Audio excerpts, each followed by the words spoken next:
சற்று முன் கிடைக்கப்பெற்ற மிக மிக முக்கியமான செய்தி ஒன்று வெளியாகி உள்ளது. எடப்பாடி பழனிசாமி பச்சை துரோகி.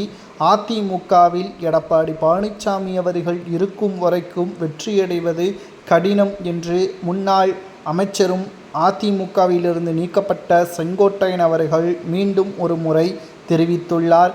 செங்கோட்டையனின் அடுத்த கட்ட நடவடிக்கை என்ன?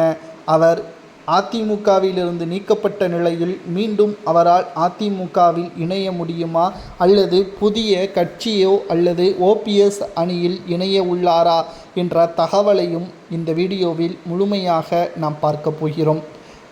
அதிமுகவிலிருந்து நீக்கப்பட்ட செங்கோட்டையன் அவர்கள் எப்பவோ திமுகவில் இணைந்து அமைச்சராக பொறுப்பேற்றிருக்க முடியும்.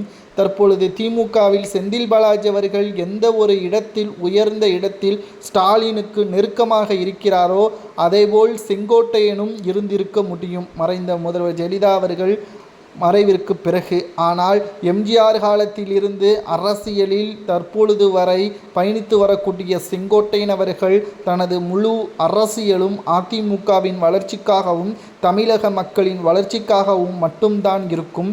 அதிமுகவிலிருந்து நான் ஓய்வெடுத்தால் நிச்சயமாக மக்கள் பணியை மட்டும்தான் ஆற்றுவேனே தவிர பிற கட்சியில் இணைய மாட்டேன் என்பதையும் தெள்ளத் தெளிவாக கூறியிருந்தார்.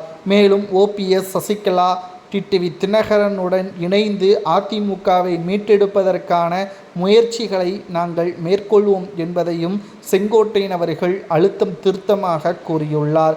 நான் எடப்பாடி பழனிசாமி அவர்கள் முதல்வராக பொறுப்பேற்பதற்கு நான் கொடுத்த அந்த கடிதம்தான் ஒட்டுமொத்த எம்எல்ஏக்களும் ஆதரவுகளை கொடுத்தார்கள். எடப்பாடியை விட சீனியர் நான் தான். சசிகலா அவர்கள் என்னிடம்தான் முதல்வராக பொறுப்பேற்கிறீர்களா என்று கேட்டார்கள். ஆனால் அதற்கும் எனக்கும் நிச்சயமாக தொடர்பு கிடையாது. அந்த இடத்திற்கு தகுதியானவன் நான் கிடையாது என்று சசிகலா அவர்களிடம் எடுத்து கூறினேன். எடப்பாடியை முன்மொழிந்தேன். ஆனால் இன்றைக்கு எடப்பாடியின் சுயரூபம் பச்சை துரோகி என்பதையும் செங்கோட்டையன் அவர்கள் அழுத்தம் திருத்தமாக பதிவு செய்துள்ளார். மேலும் அதிமுகவை மீட்டெடுக்கும் போராட்டத்தில் நிச்சயமாக நாங்கள் வெற்றியடைவோம் என்பதையும் செங்கோட்டையன் அவர்கள் கூறுவது சரியா என்பதை அதிமுகவின் உண்மையான தொண்டர்கள் மட்டும் கமெண்ட் வாயிலாக கூறுங்கள். செங்கோட்டையன் அவர்கள் எடப்பாடியை பச்சை துரோகி என்று கூறுவது சரியா தவறா என்பதை